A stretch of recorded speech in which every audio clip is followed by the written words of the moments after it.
చెప్పు. ఫస్ట్ ఉంది అలాగే లవ్ చేసుకున్నా పెళ్లి చేసుకున్నా పెద్దగా ఉంది అందుగా అంటే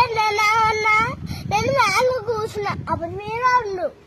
వాడు కూడా ఉండా ఉన్నవారా ఉన్నవా ఉంటే అనుకుంటారు వాళ్ళు ఎవరు వాళ్ళందరూ అనుకుంటారు ఏమని పెద్ద మూతి మాట మాట్లాడుకుంటా అనుకోరు దాడే ఏమై నిన్ను అన్నది అట్లా ఏమంది అరే పెద్ద లవ్ చేసుకున్నా పెళ్లి చేసుకున్నా అన్ని ఎన్ని పెద్ద మూతి మాట్లాడుతున్నా డాడీ చిన్న మూతి మాట్లాడుకుంటున్నా పెద్ద మూతి మాట్లాడేది చెప్పు. ఫస్ట్ ఉంది అలాగే లవ్ చేసుకున్నా పెళ్లి చేసుకున్నా